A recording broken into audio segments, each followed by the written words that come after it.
From Oklahoma, Mr. Russell, for 5 minutes. Thank you, Mr. Chairman. I share my colleagues' concerns, obviously, about whistleblowers. I think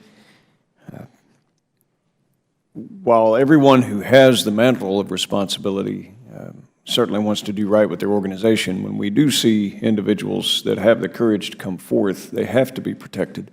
I think that's the bipartisan motivation of everyone on our committee today. I want to take questions more on the security end and take it in a little bit different direction, however. Inspector General Roth, I too share my colleagues' opinion of the competence of your office and your personal diligence. The record has just been outstanding. But my question today deals with vapor weight dog teams in terms of security, and you'll see why here in a moment. Did the IG in the reports make any recommendations on vapor weight dog teams and how they should be deployed or how they should be used at different airports?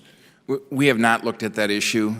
My understanding is that GAO may have done some work on that, but we have not. Okay, I appreciate that. And Admiral Neffinger, as a preface, first off, I take some comfort knowing that you're at the helm of this organization.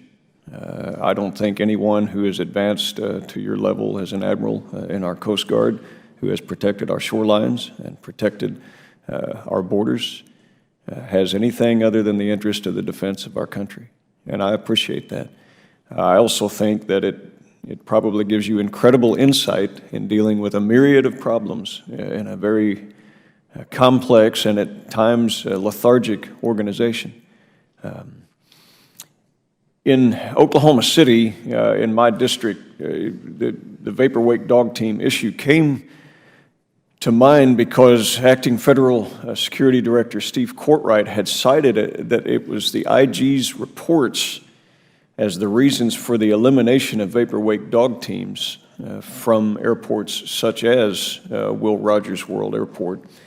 And it was due to the need for performance and screening and getting people through, and therefore these airports would have to lose their dog teams. And in the case, although we had Will Rogers, that was one of the charter 5 original airports in the training of these teams. They trained 4 such teams very effectively, allowed great throughput. The entire program was eliminated from that airport, and I suspect it's probably not the only one. And so my question to you is, why would a federal security director make the claim that it was the IG and their findings that would call for the elimination of that program? And why would we not want these teams at airports that might have less capacity other than a huge airport, but they also might have greater vulnerability for infiltration? It seems to me that security-wise it makes good sense. And I realize that this is not part of the normal stuff, but it is very important for security. Well, I'm not sure what the Federal Security Director's discussion was. Let me tell you from my perspective what we've done. I like we call them passenger screening canines, vapor weight dogs. These are dogs that work the passenger line, and they look for trace odors, and they follow them back to their source. It's a tremendous resource. It's a great explosive detection technology that we have, and it can move people very efficiently through a security line. I don't have as many of those dogs as I'd like to have, and so so this is my decision, so I'm the guy you need to look at for this. It was my decision to take dogs from some airports that aren't seeing as much volume as some of the largest airports for the coming summer, in order to meet what we know to be the real passenger volumes that we're going to see in these large airports. It was never my intention to eliminate their use.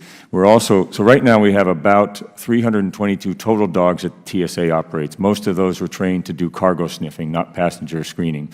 We're in the process of converting as many of those as we can to passenger screening canines. It takes about a month or so to do that. And I appreciate that. And we're continuing to do that. I would just ask, and again, security has been much of my life and a lot of my interest here in Congress. I would ask that we would consider, I mean, if I were an enemy, I would infiltrate in small or regional airports simply because there's a better chance of infiltration than in a large one. And deploying all the assets, once you get in the loop, you're inside the loop, no matter where you originated or flew from. And so I would ask that you relook some of this specifically in a vulnerability stance, not necessarily a regional or political stance. That's irrelevant, in my view, when it comes to security of the nation.